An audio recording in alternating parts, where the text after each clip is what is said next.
মসজিদে নববীর মধ্যে অসংখ্য সাহাবায়ে কেরামরা বসা ছিলেন, সকলের চেহারা মলিন, কারণ দয়াল নবী 3 দিন আগে দুনিয়ার থেকে পর্দা করেছেন সকলকে এতিম বানাইয়া। ওই ইহুদি ধর্মের আলেম মসজিদে নববীর মধ্যে গিয়ে সবার কাছে জিজ্ঞাসা করলেন, আপনাদের মাঝে আখেরি জামানার নবী কে আছেন? ওনার সাথে আমি সাক্ষাৎ করার জন্য সিরিয়া থেকে আসলাম। এই কথা বলা মাত্র সমস্ত সাহাবায়ে কেরামরা চোখের পানি ফেলে ফেলে কান্না করতে লাগলেন। ওই ইহুদি ধর্মের আলেমকে বলেন, আপনি কে, কোত্থেকে আসলেন? আমাদেরকে কষ্টের মধ্যে আবার কি ব্যথা দিলেন?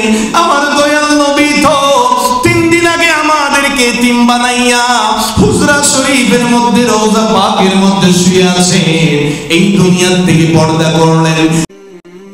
Hello viewers, Al Mizan, subscribe, like, comments, share করুন। মনোযোগ সকলে রাখবেন। কোরআনুল কারীমের সূরা আলে ইমরানের 181 নম্বর আয়াত আমি খুতবার মধ্যে তেলাওয়াত করেছি। আমাদের জানতে হবে আল্লাহ তাআলা সূরা আলে ইমরানের 181 নম্বর আয়াতটা কেন নাযিল করলেন, কোন প্রেক্ষাপটে আমার আল্লাহ এই আয়াতটা নাযিল করলেন। মনোযোগ আমার দিকে রাখবেন। আল্লাহর নবীর প্রাণপ্রিয় সাহাবী খলিফাতুর রাসূল হুজুর সাইয়্যিদুনা সিদ্দিক আকবর রাদিয়াল্লাহু তাআলা মদিনা শরীফ থেকে গেলেন ইহুদি ধর্মের গির্জার মধ্যে। ইহুদি ধর্মের লোকেরা তাদের যে উপাসনালয় আছে, যেই গির্জার মধ্যে তারা তাদের ইবাদত বন্দেগী করে, সেই গির্জার মধ্যে সিদ্দিক আকবর গেলেন ইসলামের দাওয়াত দেওয়ার জন্য। চিৎকার দিয়ে বলেন।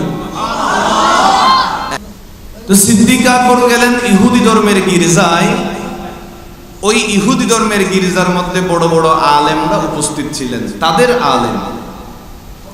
সিদ্দিক আকবর তাদেরকে বলেন, ও ইহুদি ধর্মের আলেমরা, মানুষদেরকে আর কত ধোঁকাবাজি করবা মানুষের সাথে? তোমরা তো জানো তাওরাত কিতাবে লেখা আছে, ইনজিল শরীফের মধ্যে লেখা আছে, ঠিক আছে, ইনজিল শরীফের মধ্যে লেখা আছে যে আখেরি জামানার নবী দুনিয়াতে আগমন করবেন। এরপরে পূর্বের যত ধর্ম ছিল সমস্ত ধর্ম রহিত হয়ে যাবে, বাতিল হয়ে যাবে। একটা ধর্ম থাকবে যেটার নাম ইসলাম। চিৎকার দিয়ে বলেন। সিদ্দিক আকবর তাদেরকে নামাজের দাওয়াত দিলেন, রোজার কথা বললেন, হজের কথা বললেন। এইভাবে বলতে বলতে সিদ্দিক আকবর ওই ইহুদি ধর্মের আলেমদেরকে বলেন, ও ইহুদি ধর্মের আলেমরা, আমার আল্লাহ কোরআনুল কারীমের মধ্যে বলেছেন, ওয়া আকরিদুল্লাহ কারদান হাসানাহ, এই আমার বান্দারা, আমি আল্লাহকে উত্তম কর্জ দাও। চিৎকার দিয়ে বলেন। এখন ইহুদি ধর্মের বড় বড় আলেমরা যারা আছে, সবচাইতে বড় আলেম যার নাম হচ্ছে ফাখাস। কি নাম বললাম বাবারা? ফাখাস সিদ্দিক আকবরকে জবাব দিচ্ছেন, ও আবু বকর সিদ্দিক, আপনি আমাদেরকে ইসলামের দাওয়াত দেওয়ার জন্য আসলেন। আপনি বলেছেন, আল্লাহ বলেছেন, ওয়া আকরিদুল্লাহ কারদান হাসানা, হে আমার বান্দারা, আমি আল্লাহকে উত্তম ঋণ দাও, কর্জ দাও। এখন যার অভাব আছে সেই তো ঋণ চাই। নাউজুবিল্লাহ বলেন। সুতরাং তোমাদের আল্লাহ গরিব, তোমাদের আল্লাহ অভাবের মধ্যে আছে, সেই জন্য আল্লাহ ঋণ চাচ্ছে, কর্জ চাচ্ছে। আমরা সবাই পয়সাওয়ালা। জোরে বলবেন না নাউজুবিল্লাহ। সিদ্দিক আকবর 1 সেকেন্ডও দেরি করে নাই, জোরে একেবারে হাতের মধ্যে যত শক্তি ছিল সব শক্তি একত্রিত করে জোরে থাপ্পড় লাগাই দিয়েছে। চিৎকার দিয়ে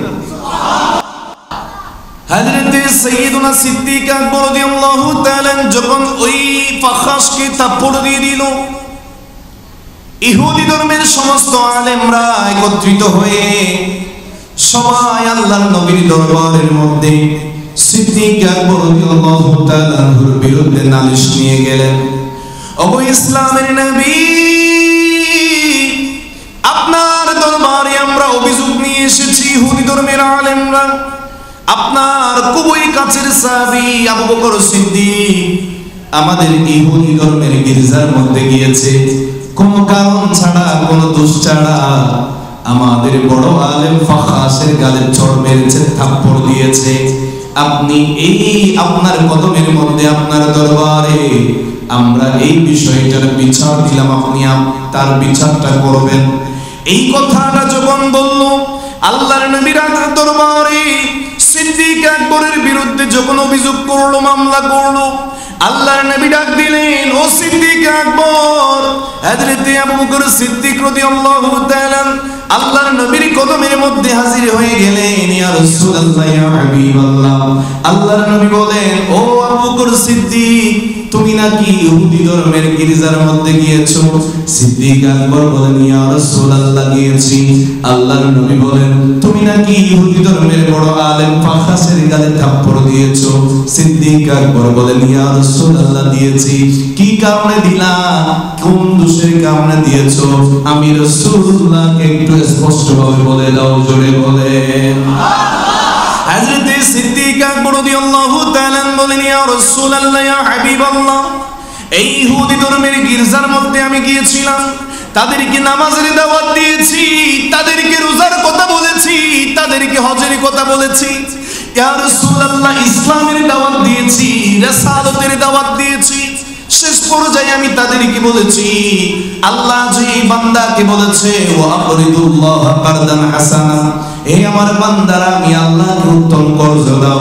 এই কথাটা যখন বলেছি, তাদের বড় আলেম ফাখাস বলেছে, আল্লাহ নাকি গরীব, আল্লাহ নাকি অভাবের মধ্যে আছে, সেই জন্য আমাদের কাছে কর্জ চাচ্ছে, ঋণ চাচ্ছে। আমরা সবাই বড় বড় পয়সাওয়ালা, সেই জন্যই তো আল্লাহকে আমরা কর্জ দিব। নাউজুবিল্লাহ বলেন। এই কথা বলার কারণে আমি তার গালে তপ্পর দিয়েছি, ছড় মেরেছি। ইহুদি ধর্মের আলেমরা এই কথাটা অস্বীকার করছে। তারা বলে, আমরা এই ধরনের কথা বলি নাই, এই কথা বলি নাই, আমরা কোনো অপরাধ করি নাই, আমরা কোনো দোষ করি নাই, কোনো কারণ ছাড়া এমনি এমনি সিদ্দিক আকবর থাপ্পড় দিয়েছে। আমার বাবার ভাইয়েরা, দুনিয়াবি আইন কানুন যেই একটা সিস্টেম আছে, দুনিয়াবি আইনের যে একটা কানুন আছে, আদালতের যে সিস্টেম আছে, কোন মানুষ যদি কারো বিরুদ্ধে আদালতের মধ্যে মামলা করে, যার বিরুদ্ধে মামলা করেছে তার পক্ষে সাক্ষী থাকতে হবে। কোন সাক্ষী না থাকলে সেই অপরাধী হিসাবে প্রমাণিত হবে। কথা বলেন ঠিক কিনা? হযরত সিদ্দিক আকবরকে আল্লাহর নবী বলেন, ও আবু বকর সিদ্দিক, তোমার পক্ষে কি কোনো সাক্ষী আছে কিনা? তুমি কাকে নিয়ে গিয়েছো, কার সাথে গিয়েছো? সিদ্দিক আকবর বলেন, ইয়া রাসূলুল্লাহ, ইয়া হাবিবাল্লাহ, আমার সাথে ফারুক আযম যাই নাই, আমার সাথে উসমান জিন্নুরাইন যাই নাই, আমার সাথে মাওলা আলী শের খুদা যাই নাই। ইয়া রাসূলুল্লাহ, কোন সাহাবীকে আমি সাথে করে নিয়ে যাই নাই, আমি একা ইসলামের দাওয়াত দেওয়ার জন্য গিয়েছিলাম। রাসূল গো, দুনিয়ার কোন সাক্ষী আমার পক্ষে নাই। আমার বাবার ভাইয়েরা, আল্লাহর নবী বড় পেরেশানির মধ্যে পড়ে গেলেন, চিন্তিত অবস্থায় পড়ে গেলেন। কারণ দুনিয়াবি সিস্টেম অনুযায়ী সিদ্দিক আকবর এখনই দোষী সাব্যস্ত হয়ে যাবে। হযরত সিদ্দিক আকবর দোষী প্রমাণিত হবে। আল্লাহর নবী যখন টেনশনের মধ্যে পড়ে গেলেন, আমার আল্লাহ তাআলা এক সেকেন্ড দেরি করে নাই, হযরত জিবরাইল আলাইহিস সালামকে পাঠিয়ে দিলেন। সূরা আলে ইমরানের 181 নম্বর আয়াত কানা নিয়ে জিবরিল আমিন আল্লাহর নবীর কদমের মধ্যে হাজির হয়ে গেলেন। আমার আল্লাহ তাআলা বলেন, লাকাদ সামিআল্লাহু কাওলাল্লাযিনা, ইয়া রাসূলুল্লাহ, ইয়া হাবিবাল্লাহ, ওগো আমার হাবিব বন্ধু নবী সিদ্দিক আকবর ইহুদি ধর্মের গির্জার মধ্যে গিয়েছে। ওই ইহুদিরা যে কি বলেছে, তারা সিদ্দিক আকবরকে কি জবাব দিয়েছে, দুনিয়ার কোন মানুষ না শুনলেও আমি আল্লাহ স্পষ্টভাবে শুনতে পেরেছি। জুড়ে বলেন। এরপরে বলেন, ক্বালু, ওই ইহুদি ধর্মের আলেমরা বলেছে, ইন্নাল্লাহ ফাকিরুন, আমি আল্লাহ ফকির, ওয়া নাহনু আগনিয়াউ, তারা নিজেদেরকে ধনী বলেছে, তারা নিজেদেরকে পয়সাওয়ালা বলেছে। আল্লাহ তাআলা বলেন, ইয়া রাসূলুল্লাহ, ইয়া হাবিব হাবিবাল্লাহ, আপনি রাসূলুল্লাহর আদালতের মধ্যে সিদ্দিক আকবরের পক্ষে দুনিয়ার কোনো সাক্ষী না থাকলেও স্বয়ং আমি আল্লাহ সিদ্দিক আকবরের পক্ষে সাক্ষী দিয়ে দিলাম। আরো জোরে বলেন। এবার অনেকেই প্রশ্ন করতে পারেন, হুজুর কুরআনুল কারীমের এই শানে নুজুলটা আপনি আমাদেরকে কেন বললেন? কি বোঝাতে চাচ্ছেন? আপনার উদ্দেশ্যটা কি? আপনি আমাদেরকে কি বোঝাতে চাচ্ছেন? আমার বাবারা ভাইয়েরা মনোযোগ দিয়ে খেয়াল করবেন। এই দুনিয়ার মধ্যে আল্লাহর নবীর যেই আদালতটা ছিল, এই আদালতের মধ্যে সিদ্দিক আকবরের পক্ষে সাক্ষী দিলেন কে? আরো জোরে বলেন কে? নবীর আদালতে সিদ্দিক আকবরের পক্ষে সাক্ষী দিয়েছেন আমার আল্লাহ। আমার বাবারা ভাইয়েরা, এই যে দুনিয়ার মধ্যে আমরা আছি, কেউ 50 বছরের মেহমান, কেউ 60 বছরের মেহমান হয়ে, কেউ 70 বছরের মেহমান হয়ে, কথা বলেন ঠিক কিনা? দুনিয়া কারোর জন্য স্থায়ী নয়, এই দুনিয়া আমাদের জন্য চিরস্থায়ী নয়, অস্থায়ী মেহমান হয়ে আসলাম, কথা বলেন ঠিক কিনা? এই দুনিয়া চিরজীবন থাকার জায়গা না, অন্ধকার কবর যে আমার আসল ঠিকানা, কথা বলেন ঠিক কিনা? গত বছর মিলাদুন নবী মাহফিলে অনেকেই ছিল, কিন্তু এই বছর কবর থেকে ওয়াজ শুনতেছে, কথা বলেন ঠিক কিনা?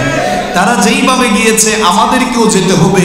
অনির্দিষ্ট সময়ে কেউ কাউকে বলে নাই, আমার আল্লাহ তাআলা যেই কোনো মুহূর্তে যেই কোনো টাইমে আজরাইলকে পাঠাতে পারেন, কথা বলেন ঠিক কিনা? সেজন্য শায়ের বলছে, এই দুনিয়া চিরজীবন থাকার জায়গা না, বলেন এই দুনিয়া চিরজীবন থাকার জায়গা না, অন্ধকার কবর যে আমার আসল ঠিকানা, অন্ধকার কবর যে আমার আসল ঠিকানা, সবাই রেখে আমায় চলে যাবে, সঙ্গী হবে না, কথা বলেন ঠিক কিনা? আমার বাবারা ভাইয়েরা, মহব্বতের সন্তান, বাবা দালান দিয়েছে, বিল্ডিং দিয়েছে, টাকা পয়সা জায়গা জমি সবকিছু দিয়ে গিয়েছে। ও আমার বাবা, আপনি আমার জানের জান, আপনি আমার অনেক মহব্বতের। বাবা যখন মারা গেল, সন্তান কবরের পার থেকে ফিরে চলে আসলো, সেই কবরে 1 সেকেন্ডের জন্য বাবার সাথে যাবে?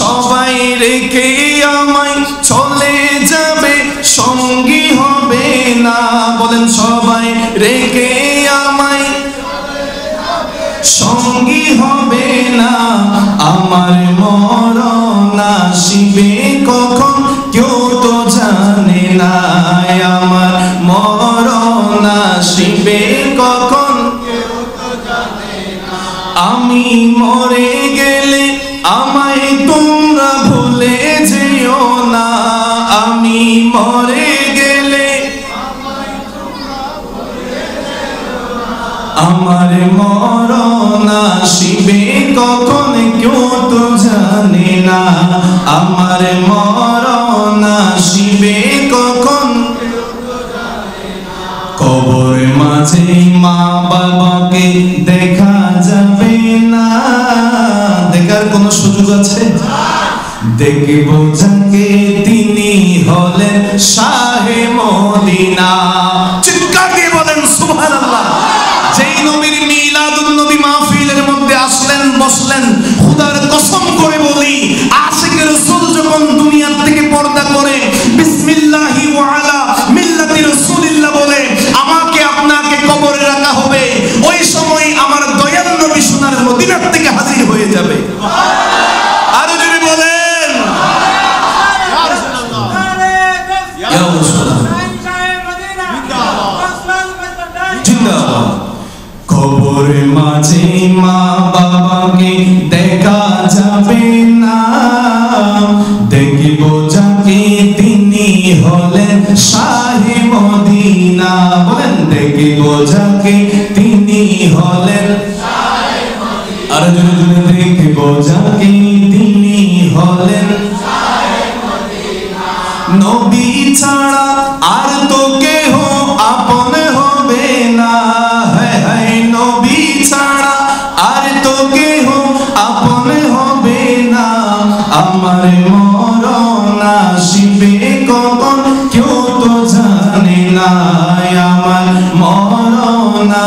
আসিবে কখন কেউ তো জানে না। আমি মরে গেলে আমায় তোমরা ভুলে যেও না। আমি মরে গেলে ভুলে যেও না। আমার মরণ আসিবে কখন না। আমার মরণ আসিবে কখন কেউ তো জানে না। যে কথাটা আমি বলতে চেয়েছি, এই দুনিয়া ছেড়ে আমাদেরকে অন্ধকার কবরের মধ্যে চলে যাইতে হবে। আমার বাবারা ভাইয়েরা, কবরের মধ্যে থাকবো। আল্লাহ তাআলার যখন হুকুম আসবে, এই দুনিয়াটা ধ্বংস হয়ে যাবে, কিয়ামত সংঘটিত হবে। যখন কিয়ামত সংঘটিত হবে, এই দুনিয়ার মধ্যে আর কিছুই থাকবে না, সবকিছু চূর্ণ বিচূর্ণ হয়ে যাবে। আমরা সবাই হাসরের ময়দানে আল্লাহর আদালতের মধ্যে আসামির কাঠগড়ায় দাঁড়াবো। কথা বলেন ঠিক কিনা? আল্লাহর আদালতের মধ্যে আমরা আপনারা সবাই আসামির কাঠগড়ায় দাঁড়াবো। আমার বাবারা ভাইয়েরা, এই দুনিয়ার মধ্যে 20 বছর 50 বছর 60 বছর কি করেছি না করেছি, আমাদের সব আমলনামাগুলা একত্রিত করা হবে, মিজানের পাল্লার মধ্যে রাখা হবে।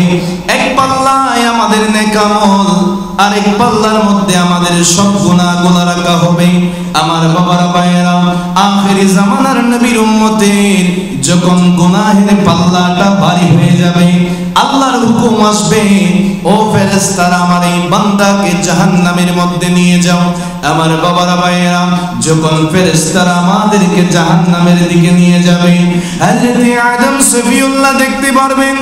আদম নবী দেখা মাত্র আখিরি নবীকে ডাক দিবেন, ও আল্লাহর হাবিব বন্ধু নবী, আমি আদম আলাইহিস সালামের সন্তান, ওগো মুহাম্মদুর রাসূলুল্লাহ সাল্লাল্লাহু আলাইহি ওয়াসাল্লাম, আপনার গুনাহগার উম্মতকে ফেরেশতারা জাহান্নামের দিকে নিয়ে যাচ্ছে, আমি আদম নবী সহ্য করতে পারছি না। এই কথাটা যখন বলবেন, আমার দয়াল নবী ওই ফেরেশতাদের সামনে গিয়ে আটকাবে, ও ফেরেশতারা, এই উম্মতের জন্য আমি কতই না চোখের পানি ফেলেছি। আরো জোরে বলেন। আল্লাহর নবী বলবেন, আমি মা জননীর গর্ভ মোবারক থেকে যখন দুনিয়ার মধ্যে কদম রেখেছি, রব্বি হাবলি উম্মতি বলে বলে কান্না করেছি। আমি 63 বছর এই দুনিয়ার মধ্যে ছিলাম। এই 63 বছর প্রতিটা নিঃশ্বাসে, প্রতিটা সেকেন্ডে, প্রতিটা মুহূর্তে উম্মতের কথা চিন্তা করেছি। শুধু তা নয়, উম্মতের জন্য আমি রাসূলুল্লাহ নিজের দন্দন মুবারক শহীদ করেছি, কতই না কাফের মুশরিকদের নির্যাতন সহ্য করেছি। শুধু তা নয়, সোনার মদিনার মধ্যে শুয়ে শুয়ে আমি উম্মতের চিন্তায় সব সময় কাটাই দিলাম। আল্লাহর নবী বলবেন, আমার উম্মতকে কোথায় নিয়ে যাচ্ছ? ফেরেশতারা বলবেন, ইয়া রাসূলুল্লাহ, ইয়া হাবিবাল্লাহ, আমাদের করার কিছু নাই। আল্লাহ তাআলা যে রায়টা দিলেন ওনার আদালতের মধ্যে, আপনার এই উম্মত দুনিয়ার মধ্যে বড় বদকার ছিল, আপনার এই উম্মত বড় গুনাহগার ছিল, আপনার উম্মতকে জাহান্নামের মধ্যে নিয়ে যাচ্ছি। এই কথাটা শোনা মাত্র আল্লাহর নবী 1 সেকেন্ডও দেরি করবেন না, সিজদার মধ্যে পড়ে যাবেন, আল্লাহর দরবারে চোখের পানি ফেলে ফেলে বলবেন, ইয়া রাব্বাল আলামিন, তুমি খোদা তো আমার সাথে ওয়াদা করেছিলা, ইয়া রাব্বাল আলামিন, তুমি আল্লাহ তো আমার সাথে অঙ্গীকার করেছিলা, ওয়াদা করেছিলা, আল্লাহ তুমি তো বলেছো আমার উম্মতের জন্য আমি রাসূলুল্লাহকে শর্মিন্দা করবা না, আমার এই গুনাহগার উম্মতের জন্য আমাকে লজ্জিত করবা না। এই কথাটা যখন আল্লাহর নবী বলবেন, আমার আল্লাহ ফেরেশতাদেরকে ডাক দিবেন, ও আমার ফেরেশতারা, আমার হাবিব বন্ধু নবী যা বলে, আমার দয়াল নবীর কথাগুলো তোমরা শুনো, জোরে বলেন। আল্লাহর নবী ফেরেশতাদেরকে বলবে, ও ফেরেশতারা, আমার এই উম্মতের গুনাহগুলা, আমার এই উম্মতের আমলগুলা আবারও মিজানের পাল্লার মধ্যে রাখো। আমার বাবার ভাইয়েরা, আবারও মিজানের পাল্লায় আমাদের আপনাদের সেই আমলগুলা এক পাল্লায় রাখা হবে, নেক আমল এক পাল্লায় রাখা হবে। আর যখন যা কিছু গুনাহ খাতা হয়েছে সমস্ত বদ আমল আরেক পাল্লায় রাখা হবে। তখন দেখা যাবে আবারও নেকির পাল্লা হালকা, ওই গুনাহের পাল্লা বাড়ি। আমার দয়াল নবী আর দেরি করবেন না, একটা কাগজ বের করে ওই নেকির পাল্লার মধ্যে রেখে দিবেন, সাথে সাথে নেকির পাল্লাটা বাড়ি হয়ে যাবে। জোরে বলে আল্লাহর পক্ষ থেকে ডাক আসবে, ও আমার ফেরেশতারা, আমার এই উম্মতকে জান্নাতের মধ্যে নিয়ে যাও, আমার এই বান্দাকে জান্নাতের দিকে নিয়ে যাও। আমার বাবারা ভাইয়ারা, ফেরেশতারা যখন আমাদেরকে জান্নাতের দিকে নিয়ে যাবে তখন আমরা ফেরেশতাদেরকে বলবো, ও ফেরেশতারা, একটু আগেই তো জাহান্নামে নিয়ে যাচ্ছিলা, এখন কি কারণে আমাদেরকে জান্নাতে নিয়ে যাচ্ছ? ফেরেশতারা বলবে, আল্লাহর নবী একটা কাগজ মুবারক তোমাদের নেকির পাল্লায় রেখেছেন, সেই জন্য এই কাগজের এমন ভারিত্ব, এই কাগজের এমন মর্যাদা, সেই জন্য তোমাদের নেকির পাল্লা বাড়ি হয়ে গেল, সেই জন্য তোমাদেরকে জান্নাতে নিয়ে যাওয়ার জন্য আল্লাহ হুকুম করলেন। আমরা জানতে চাই ওই কাগজের মধ্যে এমন কি লেখা আছে যার কারণে নেকির পাল্লা বাড়ি হয়ে গেল। আল্লাহর নবীকে জিজ্ঞাসা করা হবে, ইয়া রাসূলুল্লাহ, ইয়া হাবিবাল্লাহ, ওগো দয়ার নবী, মায়ার নবী, ওই কাগজের মধ্যে এমন কি লেখা আছে?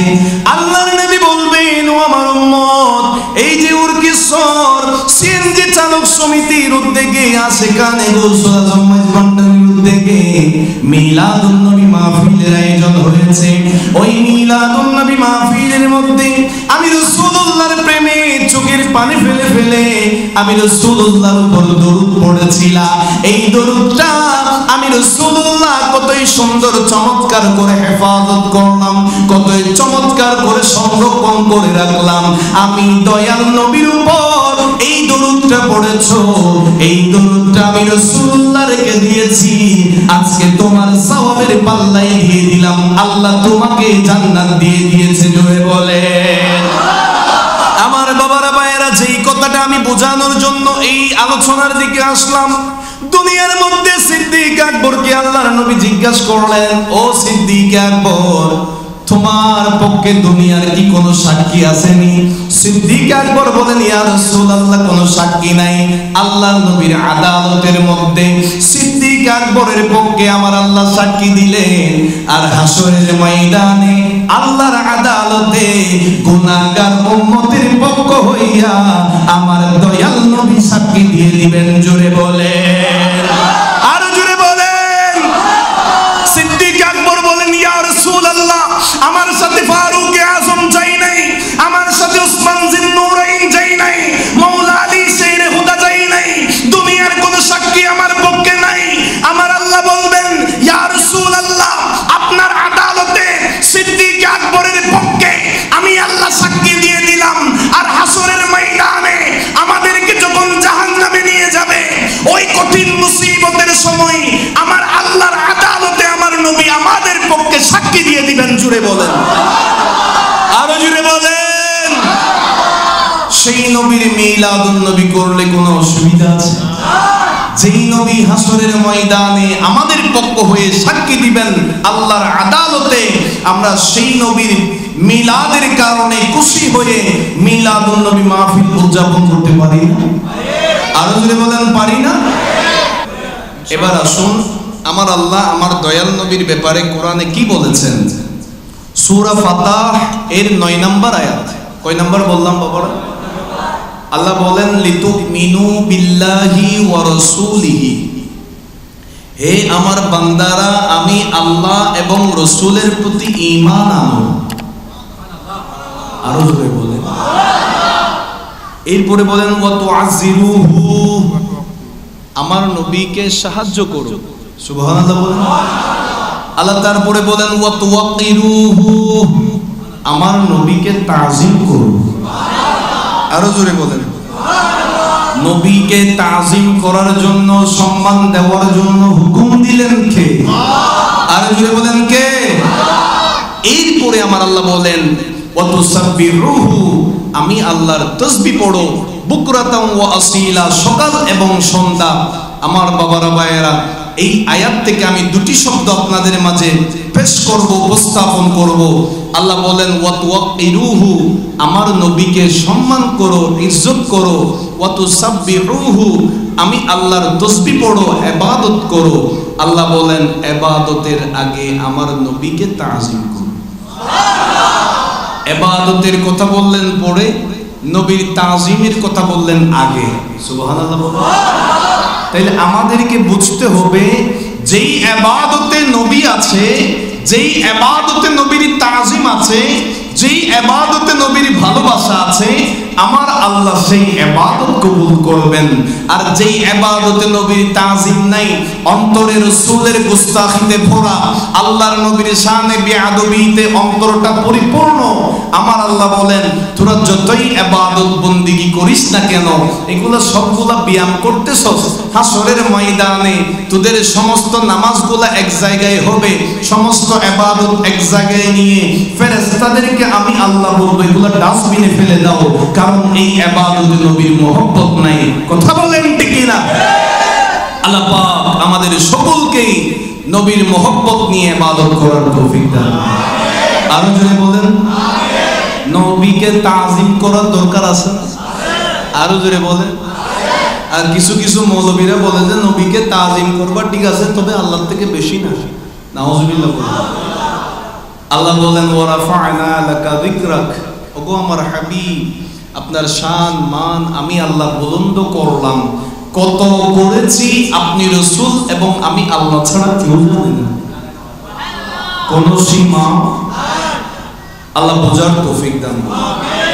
এবার আসুন সাহাবায়ে ইকরাম আমার নবীকে কিভাবে তাজিম করতেন, কিভাবে সম্মান করতেন।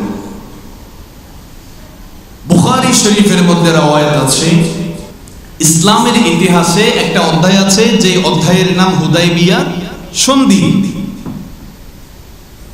মদিনার থেকে আল্লাহর নবী সাহাবায়ে ইকরামদেরকে নিয়ে মক্কা শরীফের দিকে রওনা দিলেন হজ করার জন্য অথবা খানায়ে কাবা তাওয়াফ করার জন্য। এদিকে মক্কার কুরাইশ কাফের মুশরিকরা তারা জানতে পারলো মদিনার থেকে ইসলামের নবী সাহাবীদেরকে নিয়ে দলবল নিয়ে মক্কায় হামলা করতে আসছে, সুতরাং আমাদেরকে পাল্টা আক্রমণ করতে হবে। তারাও মুসলমানদেরকে আক্রমণ করার জন্য মক্কা থেকে রওনা দিয়েছে। দুই পক্ষ একটা জায়গার মধ্যে তাঁবু টানলো, যেই জায়গাটার নাম হচ্ছে হুদাইবিয়া। ওই হুদাইবিয়ার মধ্যে দুই পক্ষের সাথে একটা চুক্তিনামা হলো, সন্ধিনামা হলো, যেই সন্ধির নাম হচ্ছে হুদাইবিয়ার সন্ধি। চিৎকার দিয়ে বলেন সুবহানাল্লাহ। আমার বাবারা ভাইয়ারা, বাংলাদেশের প্রধানমন্ত্রী যদি কোনো দেশের মধ্যে সফর করতে যায়, ভ্রমণ করতে চায়, এই সফরের আগে বেশ কয়েকদিন আগে, কিছুদিন আগে বাংলাদেশ থেকে গোয়েন্দা কর্মকর্তা বিভাগের কিছু কর্মকর্তা বিভিন্ন দেশে, যেই দেশে প্রধানমন্ত্রী যাবেন সেই দেশের অবস্থা জানার জন্য আগে ভাগে যাই। কথা বলেন ঠিক না? যদি বাইরের কোনো প্রধানমন্ত্রী বাংলাদেশে সফরে আসে, প্রধানমন্ত্রী আসার আগে বাইরের দেশের গোয়েন্দা বিভাগ থেকে তাদের কর্মকর্তা দেশের মধ্যে আসে বাংলাদেশের অবস্থা জানার জন্য। কথা বলেন ঠিক না? আল্লাহর নবী যখন হুদাইবিয়া নামক জায়গার মধ্যে মুসলমানদেরকে নিয়ে তাঁবু টাকলো, ওই কাফের মুশরিকদের পক্ষ হয়ে একজন প্রতিনিধি পাঠালেন ইসলাম ধর্মের তাঁবুর মধ্যে ইসলাম ধর্মের অবস্থা জানার জন্য, মুসলমানদেরকে পর্যবেক্ষণ করার জন্য। ওই কাফের মুশরিকদের পক্ষে একজনকে পাঠাইলেন, যার নাম হচ্ছে উরওয়া ইবনে মাসউদ, যিনি পরবর্তীতে কলমা পড়ে মুসলমান হয়ে গেলেন, আমার দয়াল নবী সাহাবী হয়ে গেলেন। জোরে বলেন আল্লাহর নবীর সাহাবী হযরতে উরওয়া ইবনে মাসউদ রাদিয়াল্লাহু তাআলা ওই কাফিরদের পক্ষে যখন ইসলাম ধর্মের তাঁবুর মধ্যে আসলেন, তাদেরকে দেখার জন্য তারা কি হামলা করার জন্য আসছে নাকি খানায়ে কাবা তাওয়াফ করার জন্য আসলো, এই বিষয়টা দেখার জন্য তিনি আসলেন।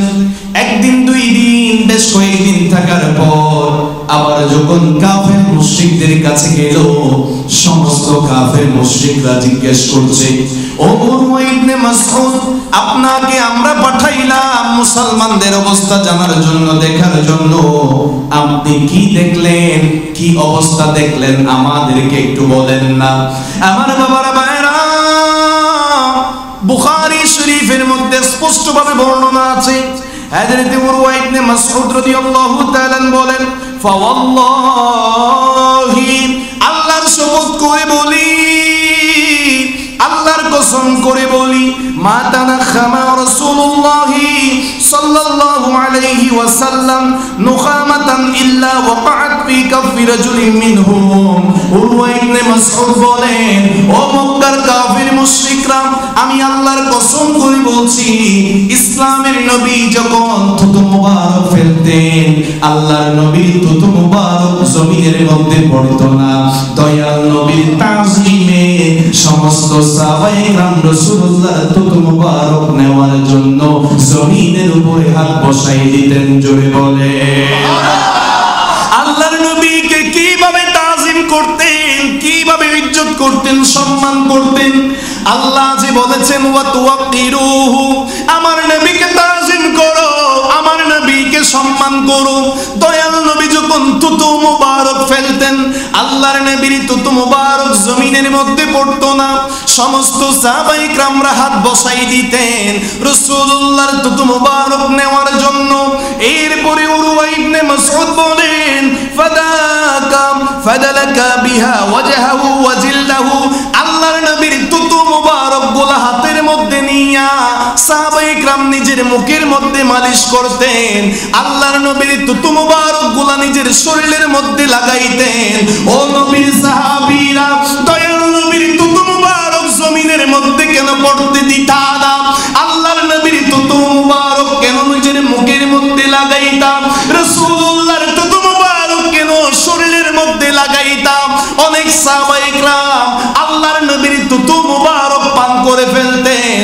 সমস্ত সাহাবায়ে کرامের এক বাক্যে জবাব হচ্ছে, ও নবীর আশিকরা, ও উরকিছড় এলাকার ভাইরা, আমরা সাহাবীরা নবীর থুতু মুবারকের মধ্যে এমন শেফা পাইতাম, নিজের শরীরের মধ্যে যত জটিল কঠিন বিমার থাকুক না কেন, দয়াল নবীর থুতু মুবারক খাওয়ার সাথে সাথে ভালো হয়ে যাইতাম। জোরে বলে আরো জোরে বলেন। নবীর এক সাহাবী যুদ্ধের ময়দানে চোখের মধ্যে তলোয়ারের আঘাত লেগেছে। আমার বাবার ভাইরা, এই চোখটা ঝুলন্ত অবস্থায় ওই নবীর সাহাবী, আল্লাহর নবীর সাহাবী কোন ডাক্তারের কাছে যায় নাই, কোন হাসপাতালের মধ্যে যায় নাই। তিনি ব্যথা সহ্য করতে পারছেন না, যন্ত্রণা কন্ট্রোল করতে পারছেন না। অনেক সাহাবীরা বলছে, এই চোখের যন্ত্রণা যেহেতু সহ্য করতে পারছো না, চোখটা কেটে ফেলে দাও। নবীর সাহাবী কাটে নাই, আল্লাহর নবীর কদমের মধ্যে হাজির হয়ে গেলেন। ইয়া রাসূলুল্লাহ, ইয়া হাবিবাল্লাহ, চোখের যন্ত্রণা সহ্য করতে পারছি না, চোখের ব্যথা আর সহ্য হয় না, ইয়া রাসূলুল্লাহ কি করব? আল্লাহর নবী আর দেরি করেন নাই, নিজের জবান মোবারক থেকে একটু থুতু মোবারক নিলেন। আল্লাহর নবী থুতু মোবারক গুলা চোখের মধ্যে লাগাইলেন। চোখের মধ্যে লাগানোর পর ওই সাহাবীর চোখটা আবার এই জায়গার মধ্যে ফিট করে দিলেন। ওই সাহাবী বলেন, খোদার কসম করে বলি, আমার ভালো চোখের চাইতে নবীর দেওয়া চোখের পাওয়ার আমি বেশি পেয়েছি। আরো জোরে বলেন। সাহাবী বলেন, আল্লাহর নবী থুতু মুবারক দিয়ে যেই চোখের অপারেশন করেছে, আমার ভালো চোখের চাইতে রাসূলের দেওয়া চোখের দৃষ্টি বেশি ছিল, সেই চোখ দিয়ে আমি বেশি দেখতে পাইতাম। জোরে বলেন, আরো জোরে বলেন। আল্লাহর নবীর থুতু মুবারকের মধ্যে শেফা আছে কিনা? দিয়েছেন কে? আল্লাহ। তো সেই নবীর থুতু মুবারক জমিনে পড়তো না, সাহাবায়ে کرام হাত বসাই দিয়ে নিয়ে ফেলতেন। সেই নবী কি বড় ভাইয়ের মতো হতে পারে? আল্লাহ তাদেরকে ছোট বাচ্চার জ্ঞান দান করুন। আরো জোরে বলুন। কারণ ছোট বাচ্চাও বুঝে নবী কখনো আমাদের মতো হতে পারে না। আল্লাহ বুঝার তৌফিক দান। এরপর উরওয়া ইবনে মাসউদ কি বলেন, ওয়া ইযা আমরাহুম ইবতাদারু আমরাহু, আল্লাহর নবী যদি কখনো কোনো কিছুর নির্দেশ দিতেন, আদেশ করতেন, অর্ডার করতেন, রাসূলুল্লাহর নির্দেশ পাওয়া দেরি, সাহাবায়ে কেরাম পালন করতে দেরি করতেন না। আরো জোরে বলেন। এরপরে হযরত উরওয়া ইবনে মাসউদ রাদিয়াল্লাহু তাআলা বলেন, ওয়া ইযা তাওয়াদ্দা কাদু ইয়াকতাতিলুনা আলা ওয়াদুইহি, আল্লাহর নবী যখন ওযু করতেন, রাসূলুল্লাহর ওযুর পানিগুলো নেওয়ার জন্য সমস্ত সাহাবায়ে কেরামরা প্রতিযোগিতা করতেন, ছোটাছুটি করতেন। সিদ্দিক আকবর, নবীর ওযুর পানি কেন না, ও ফারুকে আজম, নবীর ওযুর পানি নেওয়ার জন্য কেন এত পাগলামি করো? সমস্ত সাহাবায়ে কেরাম আল্লাহর নবীর এই ওযুর পানিগুলো নেওয়ার জন্য পাগলামি করতেন, ছোটাছুটি করতেন।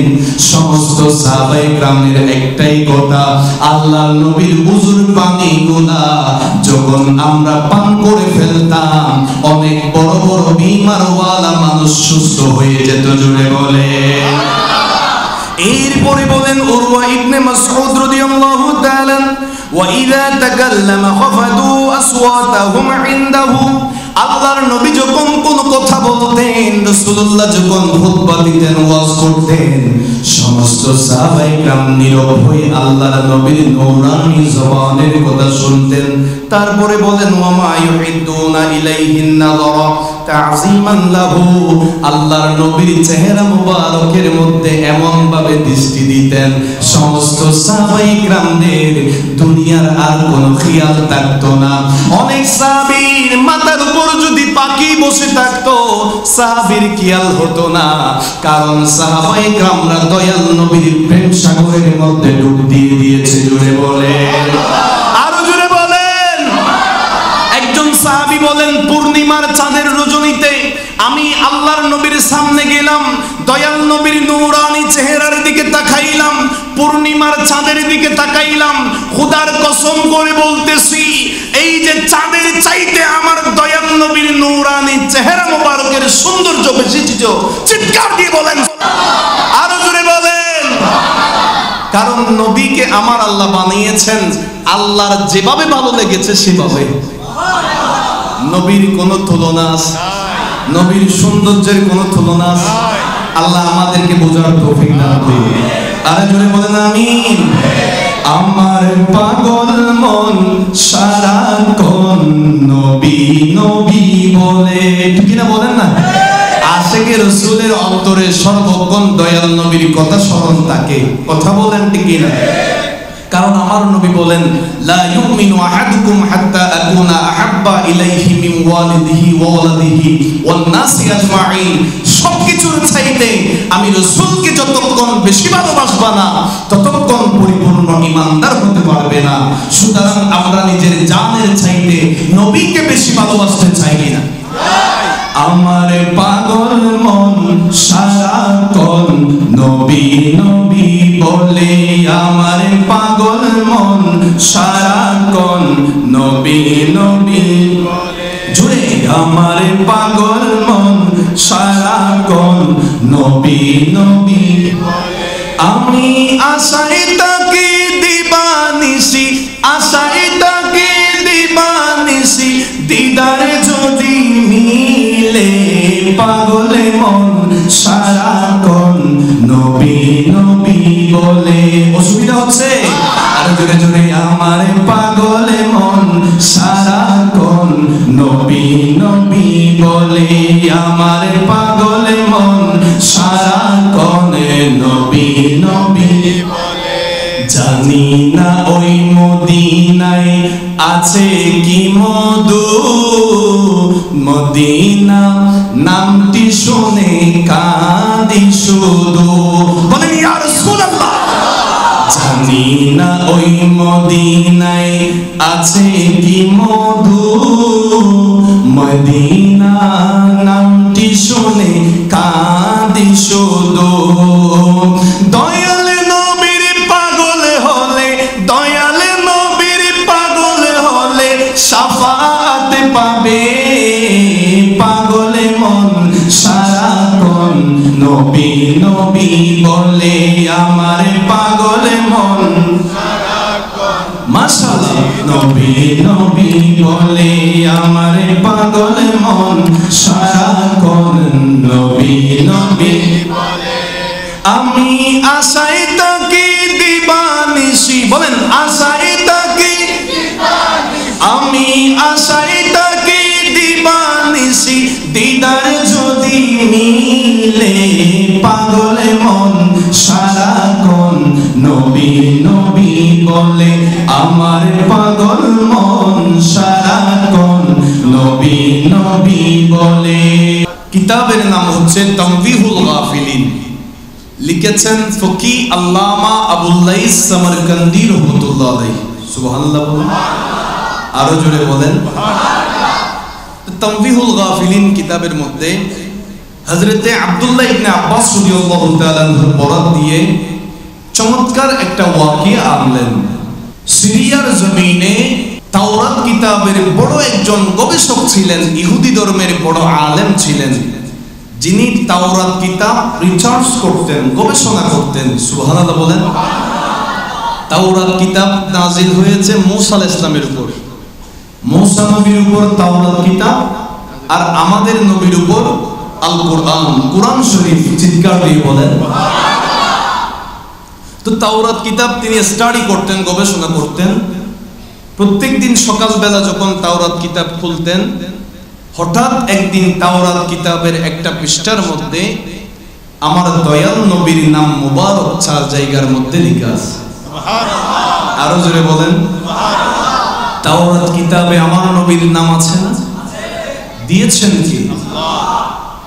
4 জায়গায় যখন তিনি দেখলেন, হিংসার কারণে 4 জায়গা থেকে আমার নবীর নামগুলো কেটে দিলেন। এত আস্তে বললেন। এই পরের দিন আবারও তাওরাত কিতাব খুললেন, দেখলেন গতকাল যে 4 জায়গা থেকে আমার নবীর নাম কেটে দিয়েছেন, আজকে সেই পৃষ্ঠার মধ্যে 8 জায়গার মধ্যে আমার নবীর নাম মুবারক লেখা আছে। আমার বাবার ভাইরা, প্রথম দিন 4 জায়গা থেকে আমার নবীর নাম কেটে দিলেন, দ্বিতীয় দিন দেখলেন 8 জায়গায় লেখা আছে আমার নবীর নাম। এর পরের দিন 8 জায়গা থেকে কেটে দিয়েছেন, তারপরের দিন যখন আবার তাওরাত কিতাবটা খুললেন, দেখতে পাইলেন গতকাল 8 জায়গা থেকে আমার নবীর নাম কেটে দিয়েছে, আজকে 12টা জায়গার মধ্যে দয়াল নবীর নাম মুবারক লেখা আছে। আল্লাহর নবীর নাম শুধু তাওরাত কিতাবে আছে তা নয়, জান্নাতের প্রতিটা দরজায় দরজায়, জান্নাতের প্রতিটা চৌকাঠের মধ্যে, জান্নাতের প্রতিটা গাছের পাতায় পাতায়, প্রতিটা আসমানের দরজার মধ্যে আমার দয়াল নবীর নাম আছে কিনা? লিখে দিয়েছেন কে? আমার বাবারা ভাইরা, 12 জায়গায় যখন দয়াল নবীর নাম মুবারক দেখতে পাইলেন, ওই ইহুদি ধর্মের আলেম বড় চিন্তার মধ্যে পড়ে গেলেন। অন্যান্য আলেমদেরকে ডাক দিলেন, একটা পরামর্শ সভা ডাকলেন, একটা মিটিং এর ব্যবস্থা করলেন। অন্যান্য আলেমদেরকে বলেন, ও ইহুদি ধর্মের আলেমরা, ও তাওরাত কিতাবের গবেষকরা, আমি তোমাদের কাছে একটা বিষয় জানতে চাচ্ছি। ইসলামের নবী, আখেরি জামানার নবী মুহাম্মদ ইবনে আব্দুল্লাহ রাদিয়াল্লাহু তাআলা সম্পর্কে আমাদেরকে একটু বলো। সবাই একবারকে বলেছেন, উনি একজন বড় মিথ্যাবাদী। নাউজুবিল্লাহ বলেন। আমার বাবারা ভাইয়েরা, সমস্ত আলেমরা আল্লাহর নবীকে তোহমত দিয়েছে। সবাই বলছে, আপনি আমাদের বড় পাদ্রী, আপনি আমাদের বড় আলেম, আপনার সাথে ইসলাম ধর্মের নবীর কোনো সম্পর্ক নাই, ওনার সাথে আপনার দেখা হবে না, আপনার সাথে ওনার দেখা হবে না, কোনো সাক্ষাৎ হবে না। ওই ইহুদি ধর্মের বড় আলেম, যিনি 12 জায়গায় আমার দয়াল নবীর নাম দেখতে পাইলেন, তিনি বলছেন, আমি যদি আখেরি নবীর সাথে একটু দেখা করতে চাই, তোমরা কি আমাকে বাধা দিবা কিনা?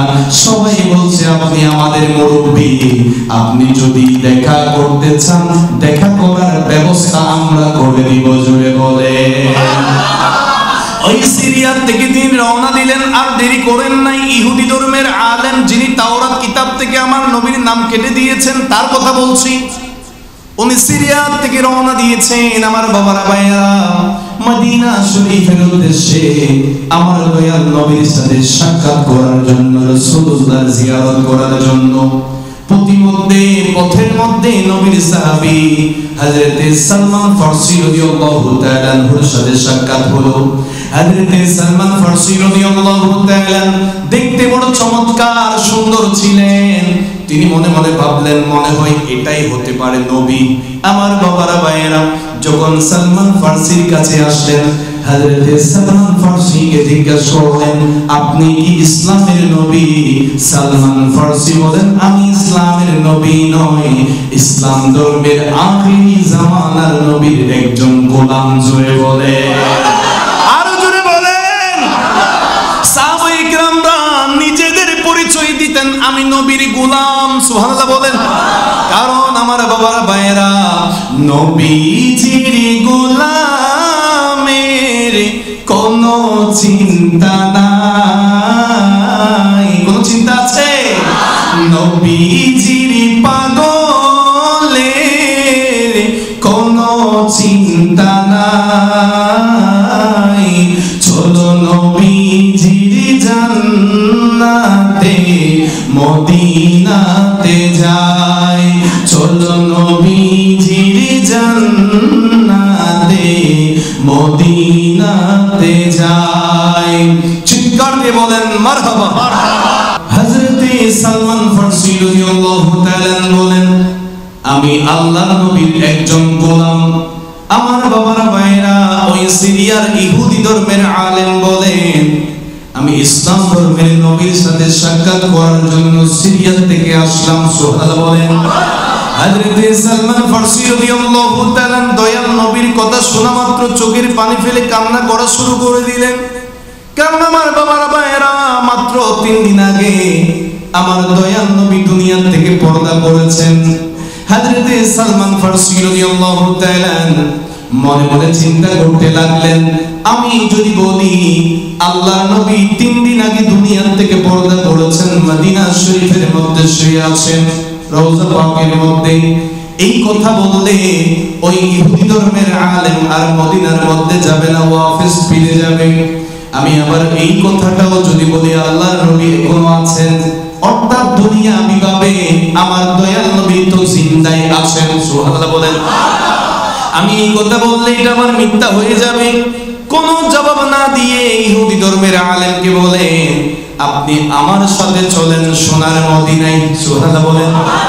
ওই ইহুদি ধর্মের আলেমকে নিয়ে আমার বাবারা ভাইয়েরা মদিনা শরীফের মধ্যে চলে গেলেন। সালমান ফারসি রাদিয়াল্লাহু তাআলা মসজিদে নববীর মধ্যে অসংখ্য সাহাবায়ে কেরামরা বসা ছিলেন, সকলের চেহারা মলিন। কারণ দয়াল নবী 3 দিন আগে দুনিয়া থেকে পর্দা করেছেন, সকলকে এতিম বানাইয়া। ওই ইহুদি ধর্মের আলেম মসজিদে নববীর মধ্যে গিয়ে সবার কাছে জিজ্ঞাসা করলেন, আপনাদের মাঝে আখিরি জামানার নবী কে আছেন? ওনার সাথে আমি সাক্ষাৎ করার জন্য সিরিয়া থেকে আসলাম। এই কথা বলা মাত্র সমস্ত সাহাবায়ে কেরামরা চোখের পানি ফেলে ফেলে কান্না করতে লাগলেন। ওই ইহুদি ধর্মের আলেমকে বলেন, আপনি কে, কোত্থেকে আসলেন? আমাদেরকে কষ্টের মধ্যে আবার কি ব্যথা দিলেন? আমার দয়াল নবী তো 3 দিন আগে আমাদেরকে এতিম বানাইয়া হুজরা শরীফের মধ্যে রওজা পাকের মধ্যে শুয়ে আছেন, এই দুনিয়া থেকে পর্দা করলেন। এই কথা বলা মাত্র ওই ইহুদি ধর্মের আলেমটাও কান্নাকাটি শুরু করে দিল। হায় আল্লাহ, আমি আফসোস করতেছি, কেন এই দুনিয়াতে আমার জন্ম হয়েছে। যদিও বা জন্ম হলো, কেন আমি তাওরাত কিতাবের গবেষণা করলাম, আমি তাওরাত কিতাব থেকে আখিরি জামানার নবীর নাম মোবারক কেটে দিয়েছি। জানি না আমার আল্লাহ এই গুনাহ আমার ক্ষমা করবে কিনা। আমার বাবারা ভাইয়ারা, ইহুদি ধর্মের আলেম যখন দয়াল নবীর ইন্তেকালের কথা শুনলেন, তখন তিনি বলতেছেন, আপনাদের মাঝে মওলা আলী শেরে খোদাকে একটু বলেন না। সুবহানাল্লাহ। আরো জোরে বলেন। হযরতে মওলা আলী শেরে খোদার আলোচনা তাওরাত কিতাবের মধ্যে আছে কিনা? ওই ইহুদি ধর্মের আলেম হযরতে মওলা আলী শেরে খোদাকে বলে, আমি আপনার নাম মোবারক তাওরাত কিতাবের মধ্যে পেয়েছি। ও মওলা আলী আলী শেরে খোদা, আমার দয়াল নবীর কলিজার টুকরা সাহাবী, আল্লাহর নবীর কোন কাফর মোবারক থাকলে আমাকে একটু এনে দেন না, আমি দয়াল নবীর কাফর মোবারকের জিয়ারত করতে চাই। জোরে বলেন হযরত আলী রাদিয়াল্লাহু তাআলা সালমান ফারসিকে ডাক দিলেন, ও সালমান ফারসি, একটু আমার ঘরে যাও না, মা ফাতেমার কাছে আল্লাহর নবীর একটা জুব্বা মোবারক আছে, আল্লাহর নবীর জুব্বা মোবারকটা একটু নিয়ে আসো। হযরত সালমান ফারসি রাদিয়াল্লাহু তাআলা মা ফাতেমার কাছে গেলেন, রাসূলুল্লাহর জুব্বা মোবারকটা নিয়ে আসলেন। আমার বাবার ভাইরা, আল্লাহর নবীর জুব্বা মোবারকটা ইহুদি আলেমের কাছে হাতের মধ্যে দিলেন। ওই ইহুদি ধর্মের আলেম আল্লাহর নবীর জুব্বা মোবারক নিজের সিনার মধ্যে লাগাইলেন, নিজের মুখের মধ্যে লাগাইলেন, আল্লাহর নবীর জুব্বা মোবারকের ঘ্রাণ নিচ্ছেন, আল্লাহর নবীর কাফর মোবারকের খুশবু নিচ্ছেন। এরপরে মাওলা আলীকে বলেন, ও আলী,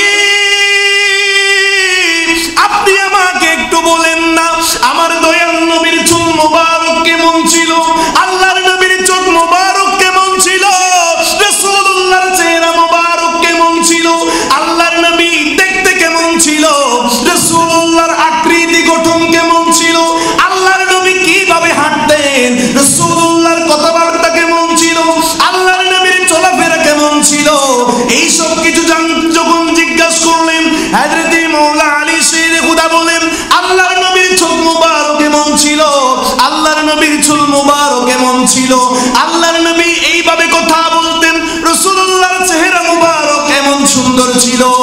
এই কথা যখন বলছে, আল্লাহর নবীর আকৃতির বর্ণনা যখন দিচ্ছে, ওই ইহুদি ধর্মের আলেম বলেন, ও আলী, আর বলা লাগবে না, খোদার কসম করে বলি, আপনি আল্লাহর নবীর যেই আকৃতির বর্ণনা দিচ্ছেন, তাওরাত কিতাবের মধ্যে আপনার বর্ণনার সাথে মিল আছে।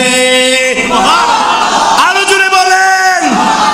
ওই ইহুদি ধর্মের আলেম বলেন, আল্লাহর নবীর বর্ণনা আপনি মাওলা আলী শেরে খোদা নিজের জবানে যেইভাবে দিয়েছেন, খোদার কসম করে বলি, তাওরাত কিতাবের মধ্যে স্পষ্ট আমি পেয়েছি, দেখেছি। জোরে বলেন, আরো জোরে বলেন। আমার নবীর আলোচনা তাওরাত কিতাবের মধ্যেও আছে, আরো জোরে বলেন। আমার বাবারা ভাইয়েরা, ওই ইহুদি ধর্মের আলেম নবীর আলোচনা শুনলেন, মাওলা আলীকে বলেন, ও আলী, আমি সিরিয়া থেকে মদিনায় আসলাম ইসলাম কবুল করার জন্য, মুসলমান হওয়ার জন্য, আপনি একটু আপনার জবানে পড়াইয়া দেন, লা ইলাহা ইল্লাল্লাহু মুহাম্মাদুর রাসূলুল্লাহ সাল্লাল্লাহু আলাইহি ওয়াসাল্লাম। ওই ইহুদি ধর্মের আলেম যিনি এখনই মুসলমান হলেন, মুসলমান যখন হয়ে গেলেন, তিনি আল্লাহর নবীর হুজরা শরীফের রওজা পাকের পাশে বসে গেলেন, আল্লাহর দরবারে ভিখারির হাত তুলে দিলেন, চোখের পানি ফেলে ফেলে বলে, ইয়া রাব্বাল আলামিন, তোমার নবীর সাথে বিয়াদবি করলে তুমি আল্লাহর সহ্য হয় না রে মাওলা, তোমার দয়াল নবীর সামনে আঘাত দিলে তুমি আল্লাহ সহ্য করতে পারো না রে মাওলা। ও আল্লাহ, আমি এমন বিয়াদবি করেছি, জানি না আমার গুনাহ মাফ হয় কিনা। ওই ইহুদি ধর্মের আলেম যিনি এখনই মুসলমান হলেন, আল্লাহর দরবারে ফরিয়াদ করলেন, ইয়া রাব্বাল আলামিন, আমি যে তোমার নবীর নাম মোবারক তাওরাত কিতাব থেকে কেটে দিলাম, আল্লাহ রে, আমার গুনাহ যদি মাফ করে থাকো, আমার ইসলাম যদি কবুল করে থাকো, আমাকে মুসলমান হিসেবে যদি কবুল করো, তাইলে এই মুহূর্তের মধ্যে আজরাইলকে পাঠাইয়া আমার জানটা কবজ করে নাও। এই কথা বলা মাত্র সাথে সাথে ইন্তেকাল করলেন। ইন্না লিল্লাহি ওয়া ইন্না ইলাইহি রাজিউন। চিৎকার দিয়ে বলেন সুবহানাল্লাহ, আরো জোরে বলেন। এই আলোচনা থেকে আমাদের যে শিক্ষণীয় বিষয়টা, রাসূলুল্লাহর নাম মোবারক 4 বার কেটে দিলেন, আমার আল্লাহ 8 জায়গায় ফিট করে দিলেন। 8 জায়গাটার থেকে মুছে দিলেন, আমার আল্লাহ 12 জায়গায় দিয়ে দিলেন। এগুলো আছে কোথায়? তানবিহুল গাফিলিন কিতাব ফকি আল্লামা আবুল্লাহ সামারকান্দি রাহমাতুল্লাহ আলাইহি লিখেছেন। চিৎকার দিয়ে বলেন না সুবহানাল্লাহ।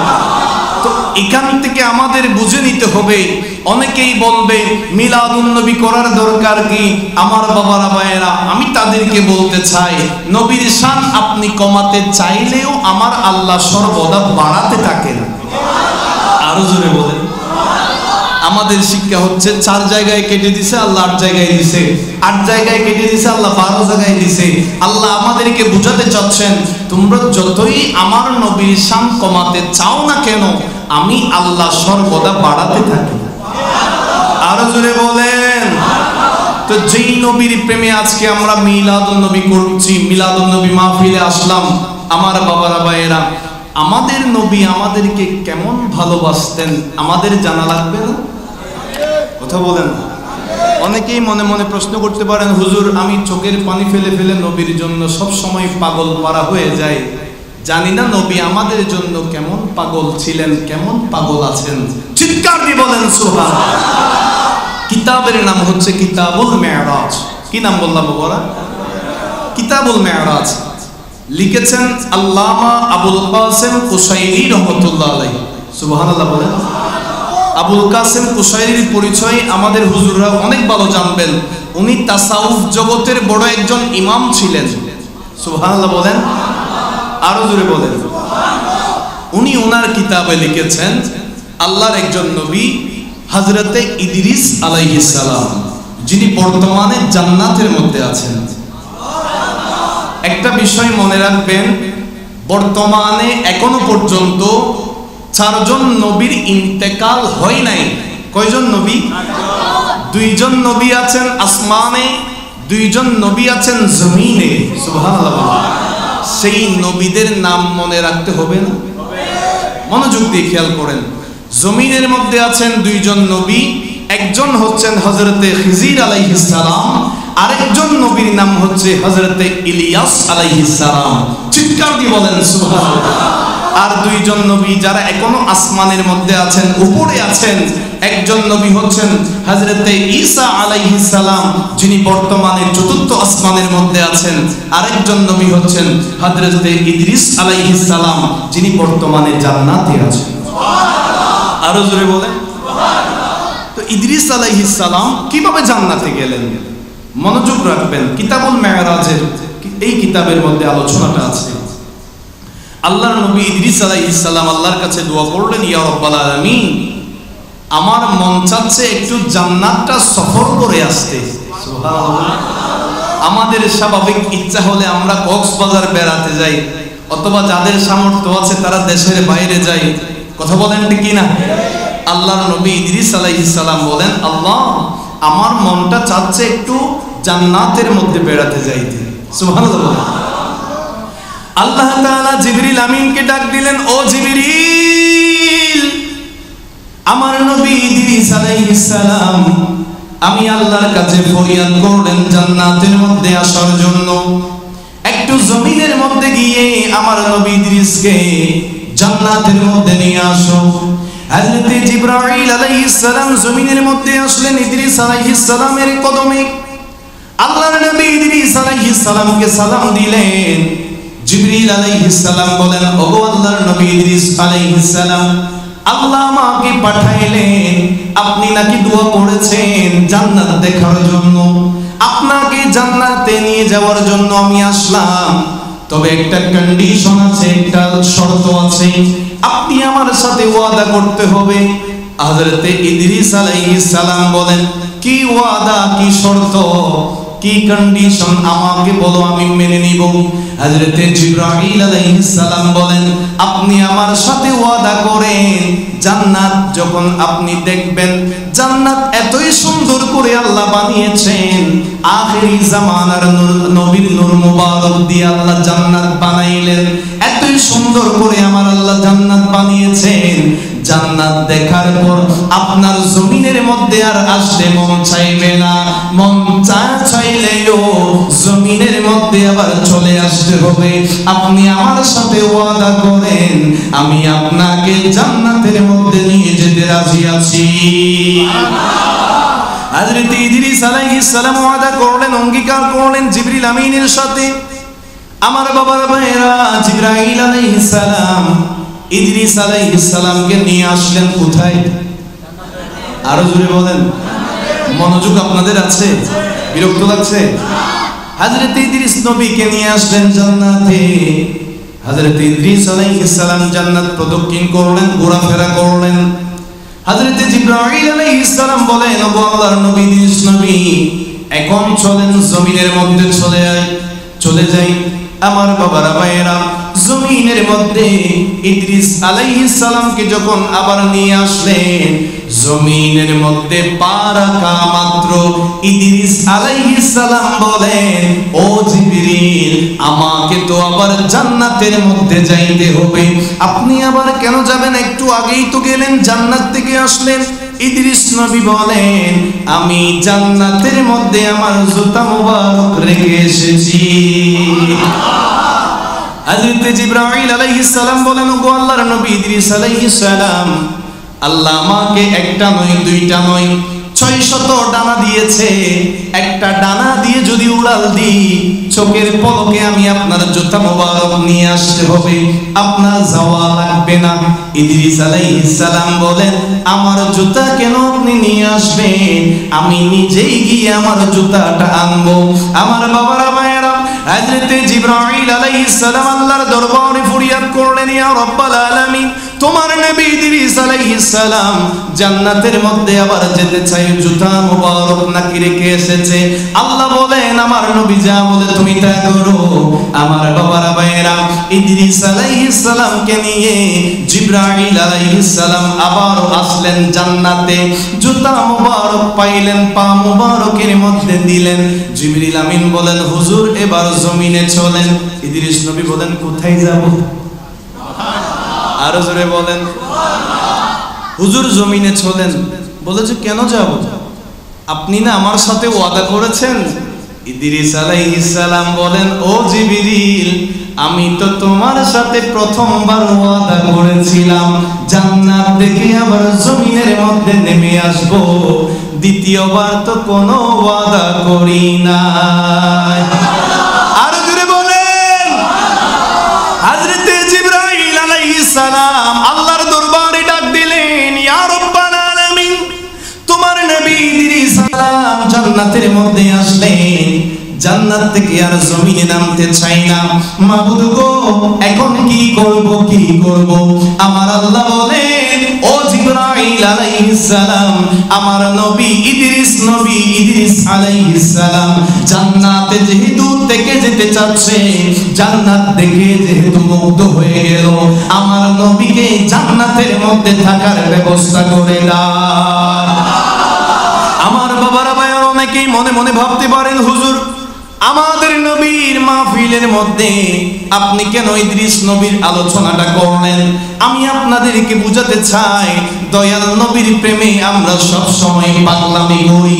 আমার নবী উম্মতকে কেমন ভালোবাসেন, উম্মতের জন্য কেমন পাগল ছিলেন আমার দয়াল নবী।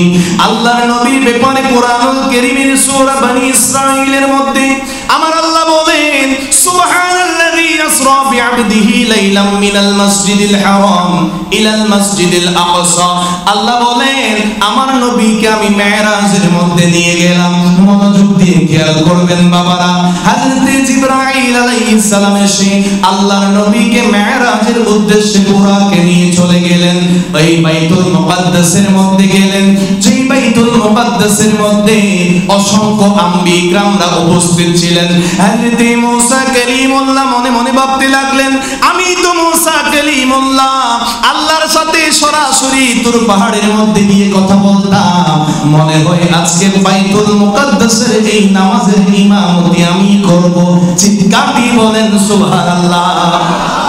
হযরত ইব্রাহিম খলিলুল্লাহ মনে মনে ভাবতে লাগলেন, এইভাবে সমস্ত নবীরা বাইতুল মুকাদ্দাসের মধ্যে কাতারবন্দি হয়ে দাঁড়াইলেন, কেউ ইমামতি করতে পারেন নাই, আমার দয়াল নবী ইমামতি করেছেন। সমস্ত নবীরা আমার নবীর পিছনে ইক্তেদা করেছেন। মনোযোগ দিয়ে খেয়াল করবেন বাবারা, আল্লাহর নবী বাইতুল মুকাদ্দাস থেকে আবার রওনা দিলেন বুরাকে করে।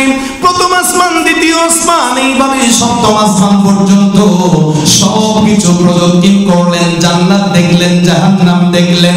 এইভাবে দেখতে দেখতে সিদরাতুল মুনতাহায় গেলেন, মাকামে ইস্তাওয়ায় গেলেন। আমার দয়াল নবী লা মাকানে চলে গেলেন। আল্লাহ এবং রাসূলুল্লাহর মাঝে কোনো পর্দা ছিল না, কোনো পার্টিশন ছিল না। আল্লাহ এবং নবীর মাঝখানে কোনো দেওয়াল নাই। আমার আল্লাহ বলেন, ওগো আমার হাবিব বন্ধু নবী, আপনি আল্লাহ, আমি আমার বন্ধু নবীকে মন যেভাবে চেয়েছে সেভাবে বানাইলাম। ও আমার বন্ধু নবী, আপনার নূরানি চেহারা আমি আল্লাহর যতই দেখি দেখতে মন চায়, আপনি আর জমিনের মধ্যে নেমে যাইয়েন না। নবী গো, আমি আল্লাহর সাথে থেকে যান। আমার দয়াল নবী বলেন, ইয়া রাব্বাল আলামিন, তুমি খোদাকে যতই দেখি তোমার কুদরতি চেহারা আমি রাসূলুল্লাহর দেখতে মন চায়। ইয়া রাব্বাল আলামিন, মন চাইলেও থাকতে আমি লামকানে থাকতে পারবো না। জমিনের মধ্যে গুনাহগার উম্মতকে রেখে আসলাম, আমি আমার উম্মতের মায়ায় জমিনের মধ্যে চলে যাব। জোরে বলেন আমার বাবারা ভাইরা। আল্লাহ কুরআনুল কারীমের মধ্যে বলেন, ওয়ান নাজমি ইযা হাওয়া, ওই তারকার কসম, ওই তারকার কসম যেই তারকা উপর দিকে নিচের দিকে পতিত হয় নেমে আসে। মুফাসসিরিন ইকরাম তাফসীর করছেন, নজম মানে আমাদের নবী। আল্লাহর নবী মেরাজে গেলেন, উপরে গেলেন, জমিনের মধ্যে নেমে আসলেন উম্মতের মায়ায়। ইদ্রিস নবী গেলেন জান্নাতে, জমিনে আর আসেন নাই। আমার নবী শুধু জান্নাত নয়, প্রথম আসমান, দ্বিতীয় আসমান, সিদরাতুল মুনতাহায় গেলেন, মাকামে ইস্তাওয়ায় গেলেন, লা মাকানে গেলেন। আল্লাহ এবং রাসূলের মাঝখানে কোনো পার্টিশন নাই। আল্লাহ বলেন, নবী গো আর যায়েন না। আমার নবী বলেন, গুনাহগার উম্মতকে জমিনে রেখে এসেছি, সুতরাং আমাকে চলে যেতে হবে। আরো জোরে বলেন। সুতরাং আমরা বলি, ইচ্ছা করলে প্রাণের নবীজি, বলেন ইচ্ছা করলে প্রাণের নবী তাকতে পারতেন আরশে, উম্মতেরি মায়ায় নবী শুয়ে আছেন মদিনায়। আল্লাহুম্মা জোরে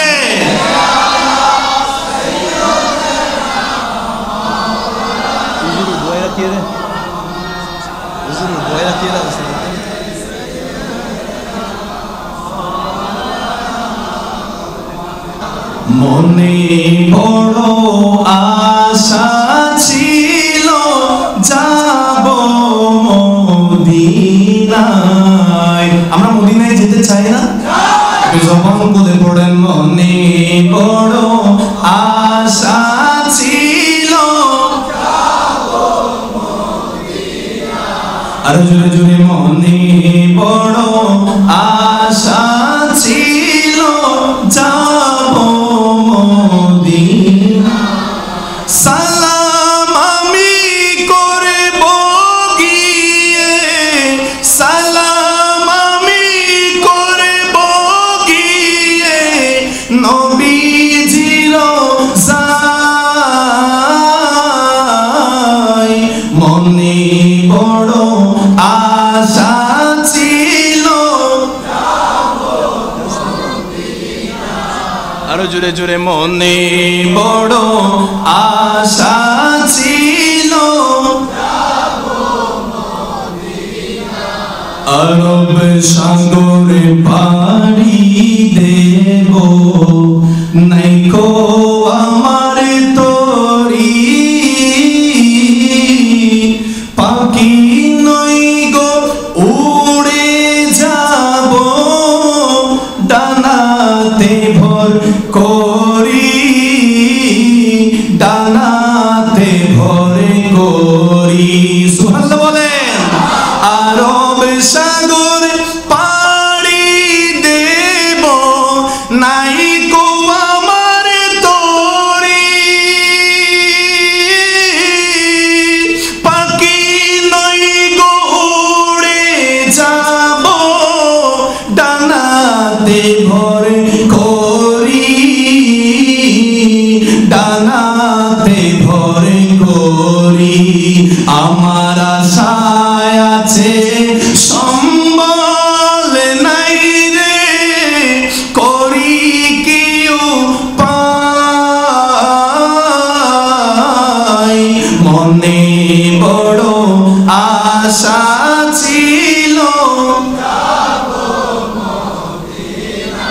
আর জোরে জোরে মনে বড় আশা ছিল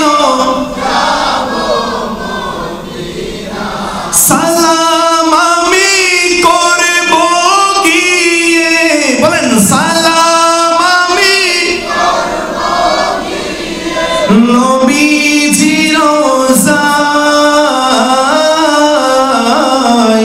মনে বড় আশা ছিল মদিনায়। আল্লাহুম্মা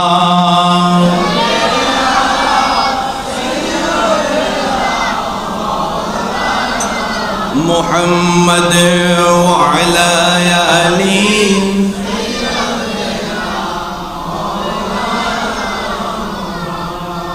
মনোযোগ আমার দিকে রাখবেন। আল্লাহ বলেন ওয়া তুওয়াক্কিরুহু, আমার নবীকে তাযীম করো, সম্মান করো। সুবহানাল্লাহ। তো বর্তমান সময়ে আমাদের দেশের কিছু কিছু আলেমরা বলে নবীকে তাযীম করা যাবে, তবে নামাজে যাবে না, বলে না? আমার পূর্বের আলোচক তিনিও একটু করে বলেছেন, যদিও বা বিস্তারিত বলেন নাই। নবীর খেয়াল নামাজের ভিতর আসা অবশ্যই যাবে। সুবহানাল্লাহ বলেন। নবীকে অবশ্যই তাযীম করতেই হবে, কারণ সাহাবায়ে কেরাম আল্লাহর নবীর পিছনে নামাজ পড়তেন অন্তরের মধ্যে রাসূলুল্লাহর তাযীম নিয়ে। আরো জোরে বলেন। এখন এই যে হাদিসটা আমি আপনাদের মাঝে পেশ করব, এটা বুখারী শরীফের মধ্যেও আছে, মুসলিম শরীফের মধ্যেও আছে। সুবহানাল্লাহ বলেন।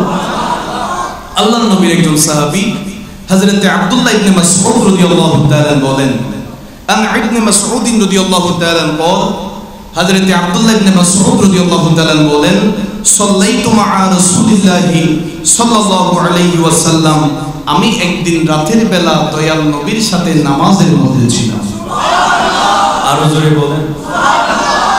হযরত আব্দুল্লাহ ইবনে মাসউদ রাদিয়াল্লাহু তাআলা বলেন আল্লাহর নবী নামাজের ইমামতি করলেন, আমি রাতের বেলা রাসূলুল্লাহর পিছনে নামাজের ইক্তেদা করলাম। আমি দয়াল নবীর সাথে নামাজ পড়ছিলাম। ফাআতালা, আল্লাহর নবী নামাজের মধ্যে কিয়াম লম্বা করলেন, কিরাত দীর্ঘ করে পড়লেন। হযরত আব্দুল্লাহ ইবনে মাসউদ রাদিয়াল্লাহু তাআলা বলেন হাত্তা হামামতু বিআমরি সাউইন, আল্লাহর নবী যখন নামাজের মধ্যে নামাজের ভিতর দীর্ঘক্ষণ কিয়াম করছেন, দীর্ঘক্ষণ কেরাত লম্বা করে পড়ছেন, এই নামাজের ভিতরে আমার মনের মধ্যে একটা খারাপ খেয়াল চলে আসলো। জোরে বলেন। অনেকেই মনে মনে বলতে লাগলেন, হুজুর সাহাবীর মনে খারাপ খেয়াল এসেছে, আপনি আমাদেরকে সুবহানাল্লাহ পড়াচ্ছেন, একটু করে পড়েই বুঝতে পারবেন কেন সুবহানাল্লাহ বলছি। আমার বাবারা ভাইয়েরা, আল্লাহর নবীর পিছনে হযরতে আব্দুল্লাহ ইবনে মাসউদ রাদিয়াল্লাহু তাআলা নামাজ পড়ছিলেন। হযরতে আব্দুল্লাহ ইবনে মাসউদ রাদিয়াল্লাহু তাআলা বলেন আল্লাহর নবীর পিছনে আমি নামাজের ইক্তেদা করলাম। আমার দয়াল নবী নামাজের মধ্যে দীর্ঘক্ষণ পড়ছেন, কেরাত লম্বা করে পড়ছেন। নামাজের ভিতরে আমার মনের মধ্যে একটা খারাপ ইচ্ছা আসলো, মনের মধ্যে একটা খারাপ খেয়াল আসলো। চিৎকার দিয়ে বলেন সুবহানাল্লাহ। হযরত আব্দুল্লাহ ইবনে মাসউদ রাদিয়াল্লাহু তাআলা আনহুর কাছে জিজ্ঞাসা করলেন, ক্বালা কুলতু ওয়া মা হামামতা বিহি, ও নবীর সাহাবী আব্দুল্লাহ ইবনে মাসউদ রাদিয়াল্লাহু তাআলা, আপনার মনের মধ্যে কি খেয়াল আসছে, খারাপ ইচ্ছা কি আসলো, আপনি একটু আমাদেরকে বলেন। আপনি রাসূলুল্লাহর পিছনে নামাজের জন্য দাঁড়াইলেন, আল্লাহর নবী নামাজের মধ্যে দেরি করছেন, দীর্ঘক্ষণ দাঁড়িয়েছিলেন, আপনার মনের মধ্যে কি খেয়াল আসলো একটু আমাদেরকে বলেন।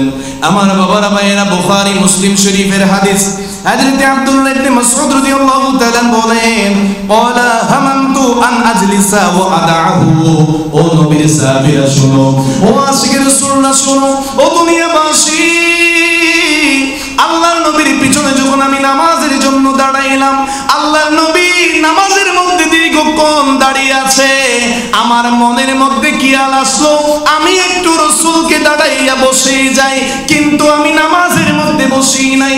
এবার যদি জিজ্ঞাসা করি, ও আব্দুল্লাহ ইবনে মাসউদ রাদিয়াল্লাহু তাআলা, আপনি তো চাইলে নামাজের ভিতর বসে যাইতে পারতেন, কারণ উযুরের কারণে বসে যাইলে নামাজের কোনো ব্যাঘাত নাই, কোনো ক্ষতি নাই, অসুবিধা হতো না, আপনি কেন বসেন নাই?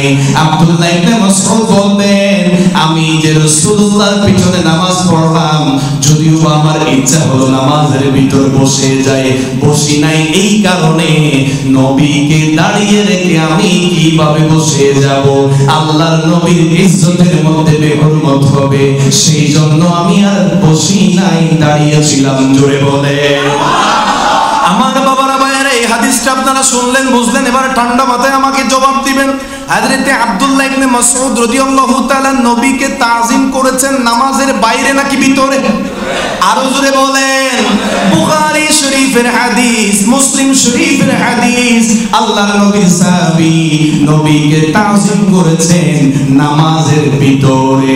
সুতরাং যারা বলে নামাজের ভিতর নবীর খেয়াল আসা যাবে না, আমি তাদেরকে বলতে চাই, বুখারী মুসলিম শরীফের মধ্যে আছে সাহাবায়ে কেরামরা নামাজের ভিতর দয়াল নবীকে তাজিম করেছেন। জোরে বলে আরো জোরে বলেন। আব্দুল্লাহ ইবনে মাসউদ বলেন, নবী দাঁড়ানো অবস্থায় আছে, আমি যদি নবীকে দাঁড়িয়ে রেখে বসে যাই, এটা তো আদবের বরখেলাপ হবে। সুতরাং আমাদের অন্তরে আল্লাহ যে বলেছেন ওয়া তুওয়াক্কিরুহু, আগে নবীকে তাজিম করো, ওয়া তুসাব্বিহুহু, তারপরে আমি আল্লাহর ইবাদত করো। যেই ইবাদতে নবীর তাজিম আছে, সেই ইবাদত আল্লাহর দরবারে কবুল হবে। আমি আব্দুল্লাহ ইবনে মাসউদ নবীর তাজিমে নামাজের ভিতর আর বসি নাই। চিৎকার দিয়ে বলুন, আরো জোরে বলেন। আল্লাহ পাক আমাদের সকলকে বুঝার তৌফিক দান করুন। আরো জোরে বলেন আমিন।